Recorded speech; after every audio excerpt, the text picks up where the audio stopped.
Chega uma hora em que você percebe subitamente que esperar que seus filhos adultos mudem acabou transformando você em refém das suas próprias expectativas. Você passou a ser invisível justamente para aqueles a quem consagrou toda a sua existência. Você reconhece essa sensação de que o telefone só toca quando precisam de alguma coisa? Quando sua presença virou algo tão natural que ninguém nota sua ausência? Esse instante de percepção foi determinante na minha trajetória. Não porque o amor tenha acabado, mas porque compreendi que eu era a única capaz de modificar essa realidade. Nos próximos momentos, vou mostrar quais foram as 7 mudanças práticas que implementei em mim mesma e de que maneira isso revolucionou completamente a relação com meus filhos. Não se trata de uma garantia de reconciliação, mas de um caminho de volta à sua própria dignidade. O que vou compartilhar aqui tem fundamento em princípios psicológicos que Carl Jung descreveu como leis fundamentais das relações humanas. Quando você altera a estrutura psicológica de um relacionamento, a outra pessoa precisa reagir de forma diferente. Não é questão de mágica, é ciência do comportamento. A primeira transformação foi a mais difícil, porque contrariava tudo que aprendi ao longo da vida. Durante anos, mantive-me sempre disponível, sempre pronta para largar qualquer coisa. Quando meu filho me ligou numa quinta-feira à tarde, mais uma vez fazendo um pedido, respondi algo que nunca havia dito antes. No momento estou ocupada, te ligo mais tarde. As palavras pareciam estranhas, quase carregadas de culpa. Na psicologia profunda, existe um conceito que explica como as pessoas atribuem valor. Aquilo que está sempre acessível pede peso psicológico. Quando você se torna como o ar que se respira naturalmente, deixa de ser percebida. A escassez gera atenção. Ela obriga o outro a reavaliar sua presença. Meu filho reagiu inicialmente com irritação, depois com acusações. Você mudou, não se importa mais comigo. Foi a primeira tentativa dele de me manipular através da culpa para me colocar de volta na posição anterior. Mas mantive minha posição, não por teimosia, mas pela consciência de que eu tinha uma vida própria, tão importante quanto a dele. Depois de 3 semanas, algo notável aconteceu. Quando ligou, pela primeira vez perguntou como eu estava, antes de pedir um favor. Ele havia entendido que eu não era mais seu recurso permanentemente acessível, mas uma pessoa com ritmo próprio e compromissos pessoais. O que você pode fazer na prática? Marque compromissos consigo mesma. Um curso de idiomas, um encontro com amigas, dedicação a um passatempo que te traga prazer. Trate esses compromissos com a mesma seriedade com que tratava os compromissos dos seus filhos. Quando ligarem e você estiver no seu tempo pessoal, comunique isso não como castigo, mas como expressão de que sua vida tem estrutura e significado que vão além das necessidades deles. A segunda transformação envolvia algo que aceitei por décadas, sem jamais nomear: falta de respeito. Existe diferença entre uma palavra ríspida numa discussão e um padrão de desprezo que se consolidou ao longo dos anos. Numa noite, quando meu filho ao telefone novamente falou comigo num tom que me diminuía, fiz algo radical. Desliguei sem nenhuma palavra de explicação, sem dramaticidade. Jung descreveu o ego como uma fronteira psíquica que precisa ser protegida para que não desapareçamos no caos do inconsciente ou na dominação de outros. As pessoas só respeitam limites que têm consequências, não aqueles que são apenas verbalizados. A reação do meu filho era previsível. Ele tentou me caracterizar como hipersensível, como alguém que reage exageradamente. Mas não retornei a ligação. Não me expliquei. Não pedi desculpas. Simplesmente mantive a distância até que ele mesmo entrasse em contato e se desculpasse. Não foi um pedido de desculpas perfeito, mas foi um começo. Pela primeira vez, ele experimentou que sua conduta tinha uma consequência imediata que não foi amenizada por lágrimas ou explicações. Para você, isso significa: na próxima vez que houver uma violação de limite, reaja instantaneamente. Saia do ambiente, encerre a conversa, crie distância física ou emocional. Nenhum discurso longo, nenhuma acusação, nenhuma justificativa, apenas a consequência clara e silenciosa. Seu comportamento se transformará em linguagem mais eloquente que 1000 palavras. Escreva clareza nos comentários se você não aceita mais palavras vazias. A terceira transformação teve relação com um padrão que só tardiamente reconheci como tóxico. Eu doava e doava e doava, sem nunca esperar algo em troca. Acreditava que amor incondicional significava dar sem contrapartida, mas o que não compreendi foi que assim mantinha uma dinâmica de dependência e imaturidade. Quando meu filho me pediu para cuidar do meu neto no fim de semana, pela primeira vez respondi algo que me soou estranho. Sim, faço isso com prazer, mas no próximo fim de semana você me acompanha ao médico. Na psicologia analítica, diferencia-se entre relações simbióticas e maduras. Uma relação simbiótica é aquela em que uma pessoa doa e a outra recebe, sem que haja uma troca consciente. Uma relação madura se baseia em reciprocidade, na compreensão de que ambos os lados doam e recebem. Meu filho ficou chocado. Estava acostumado que eu sempre dissesse sim, sem estabelecer condições. Mas após algumas semanas, começou a oferecer ajuda por iniciativa própria, antes que eu pedisse. Havia entendido que nossa relação agora se baseava em reciprocidade. O que isso representa para você na prática? Quando vier o próximo pedido, estabeleça uma condição. Não por vingança, mas como educação para a reciprocidade. Ajudo você com a mudança, mas você me ajuda na semana seguinte no jardim. Cuido das crianças, mas você vem comigo no próximo mês àquele evento importante para mim. Não se trata de contabilizar, mas de criar consciência sobre o valor de dar e receber. A quarta transformação foi mais sutil, mas igualmente eficaz. Durante anos, nossas conversas telefônicas tinham uma estrutura unilateral. Meu filho contava sobre sua vida, seus problemas, seus sucessos, e eu ouvia, fazia perguntas, demonstrava interesse. Mas ele nunca perguntava sobre mim, sobre minha vida, meus pensamentos, meus sentimentos. Num determinado dia, quando ele novamente se envolveu num monólogo sobre seu trabalho, interrompi. Antes de continuar, deixe-me contar o que aconteceu comigo esta semana. Criou-se um silêncio desconfortável. Ele não sabia como reagir, porque nunca havia exercitado esse músculo.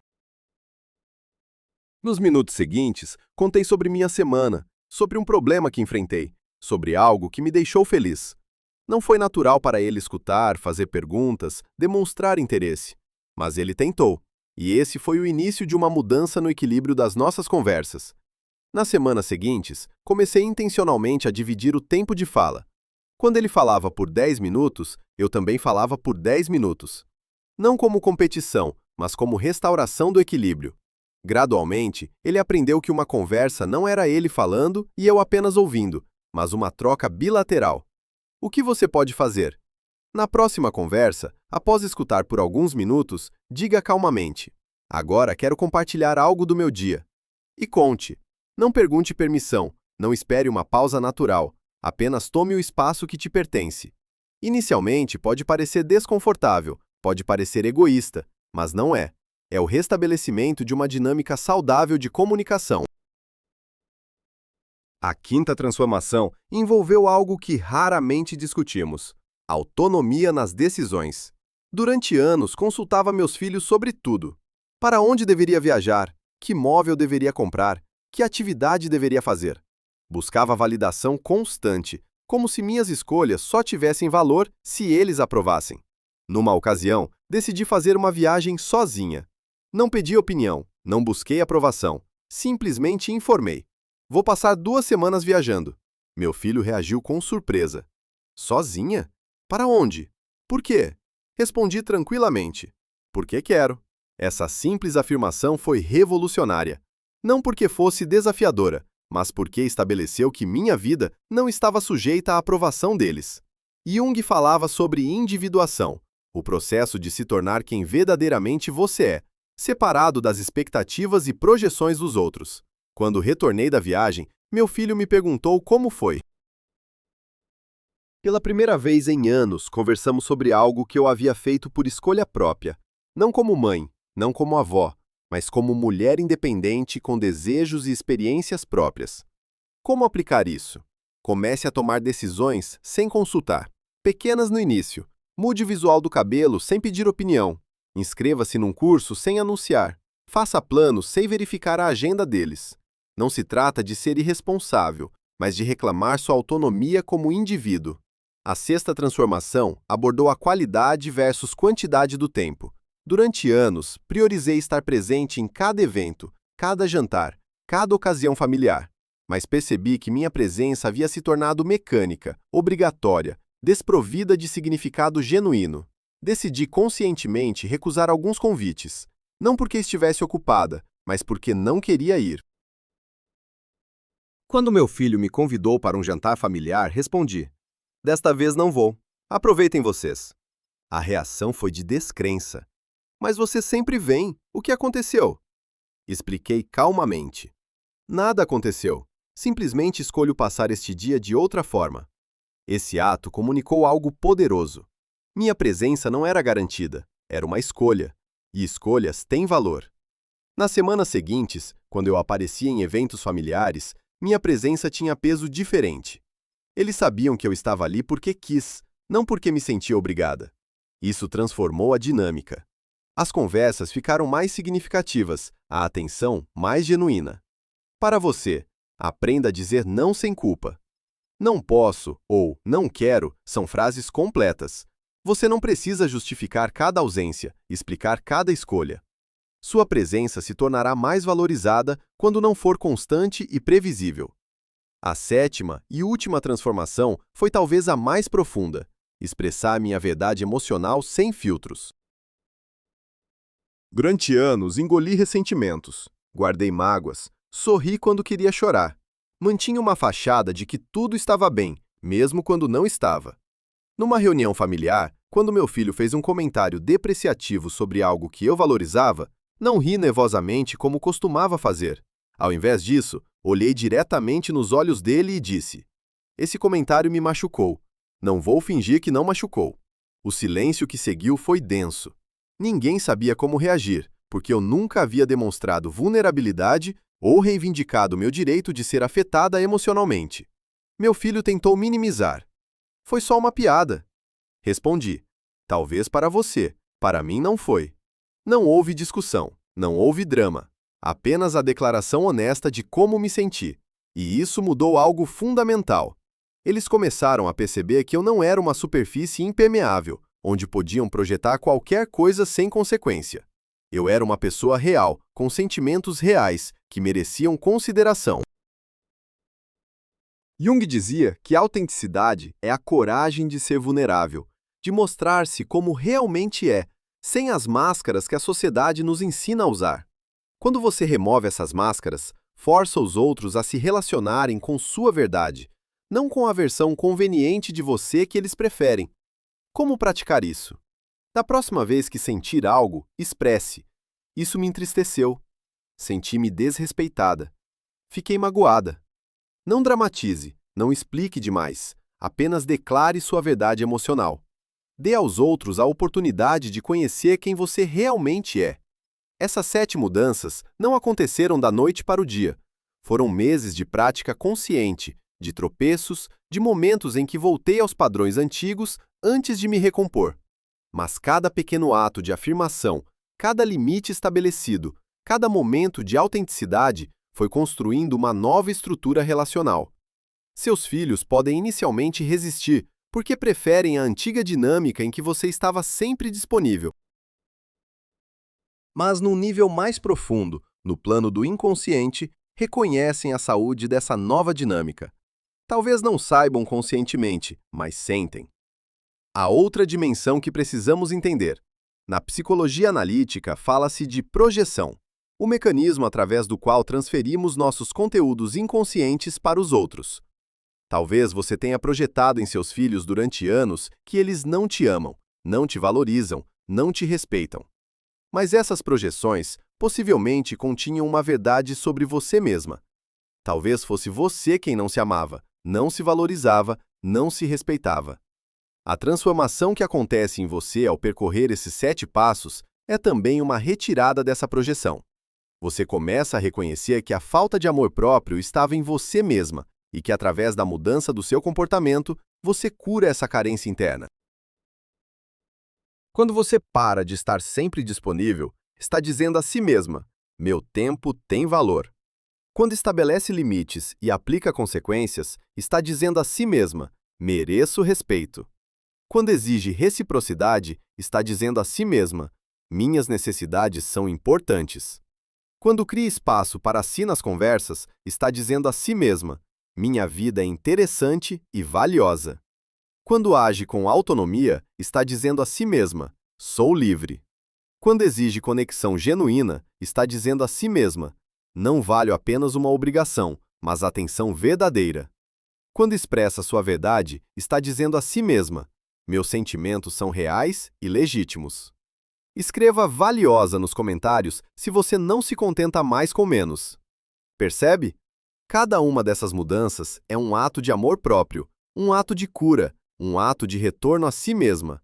E é exatamente essa transformação interior que provoca a mudança exterior. Seus filhos não reagem às suas palavras. Eles reagem à sua energia, à sua presença, à maneira como você se posiciona no mundo. Quando você se posiciona com autorrespeito, eles te respeitarão. Quando você se posiciona com dignidade, te tratarão com dignidade. Não é manipulação, é ressonância psicológica. Haverá momentos em que você duvidará, momentos em que a voz antiga dentro de você sussurrará. Talvez você esteja sendo dura demais. Talvez os perca completamente. Talvez seja melhor ceder novamente. Essa voz é o padrão antigo lutando desesperadamente pela sobrevivência. Mas você precisa saber que esse medo é uma ilusão. Você não os pede estabelecendo limites. Você pede a si mesma não estabelecendo limites. E uma relação na qual você se perdeu não é uma relação verdadeira. É uma estrutura de dependência, hábito e ressentimentos não expressos. O medo real que está por trás de tudo é o medo da rejeição. O medo de que se você não for mais a mãe perfeita, abnegada, sempre disponível, eles não te amarão mais. Mas esse medo se baseia numa premissa falsa, a premissa de que amor pode ser comprado através de sacrifício. Jung diria que esse tipo de amor não é amor verdadeiro, mas um vínculo neurótico. Amor genuíno surge entre dois indivíduos autônomos que se escolhem por liberdade, não por dependência ou obrigação. Quando você implementa essas 7 mudanças, está testando a relação, está descobrindo se há amor verdadeiro ou apenas hábito e conveniência. E sim, isso pode ser doloroso. Pode ser que você descubra que a relação está em fundações mais frágeis do que esperava. Mas mesmo que seja o caso, mesmo que reconheça que te viam principalmente como recurso, essa descoberta é uma forma de libertação, porque então pode parar de lutar por algo que nunca existiu e investir naquilo que é real, em si mesma, em sua própria cura, em sua própria vida. Mas na maioria dos casos, você descobrirá algo diferente. Descobrirá que sob o hábito e a conveniência, realmente existe amor. Um amor que simplesmente nunca aprendeu a se expressar de forma saudável. E quando você muda a dinâmica, quando transforma a estrutura da relação, dá a esse amor uma chance de aparecer de maneira mais madura e respeitosa. Seus filhos aprendem a não te considerar mais garantida, porque você para de ser garantida. Aprendem a valorizar seu tempo, porque você para de desperdiçá-lo. Aprendem a te respeitar, porque você começa a se respeitar. Não precisa implementar as 7 mudanças simultaneamente. Comece com uma. Escolha aquela que parece mais urgente, aquela em que você sente que reside a maior dor, e então, haja. Não com raiva, não com vingança, mas com a determinação tranquila de uma mulher que decidiu recuperar sua dignidade. Deixe-me falar sobre o processo em si, sobre o que acontecerá nas semanas e meses após essas mudanças. Não será linear, não será suave. Haverá momentos em que você recairá, em que voltará aos padrões antigos porque são familiares, porque parecem seguros. Isso é normal. Mudança não é um caminho reto, mas uma espiral. Você avança, retrocede, avança novamente, mas cada vez num nível mais elevado de consciência. Jung falava desse processo como o confronto com a sombra, com aquelas partes de nós mesmos que negamos ou reprimimos. No seu caso, a sombra talvez seja a mulher que você poderia ter sido se não tivesse sacrificado tudo pelo papel de mãe. A mulher com sonhos próprios, ambições próprias, vida própria. Essa mulher ainda vive em você. Apenas espera para ser despertada novamente. E cada uma dessas 7 mudanças é um passo em direção a ela, um passo de volta à integridade que você perdeu. Existem também aspectos práticos que não devemos ignorar. Quando você implementa essas mudanças, não apenas seus filhos se comportarão diferente, mas outras pessoas na sua vida também. Amigos perceberão que você mudou. Alguns admirarão, outros se sentirão ameaçados. Talvez você tenha amizades baseadas no antigo padrão da mãe abnegada, e essas amizades possivelmente mudarão, ou até terminarão. Isso não é perda, é purificação. Você está abrindo espaço para pessoas que respeitam e valorizam a nova versão mais autêntica de você. Também exigirá trabalho interno. Você terá que lidar com sentimentos de culpa profundamente enraizados. Culpas que dizem que uma boa mãe está sempre disponível, sempre perdoa, sempre doa. Essas culpas não são sua própria voz. São a voz do condicionamento, das expectativas sociais, das histórias que te contaram sobre maternidade. Para superar essas culpas, você precisa aprender a reconhecê-las quando aparecem e confrontá-las com compaixão, mas também com clareza. Pode dizer a si mesma: eu te ouço, voz antiga, mas você não me serve mais. Lembre-se também que essas mudanças não significam que você para de amar.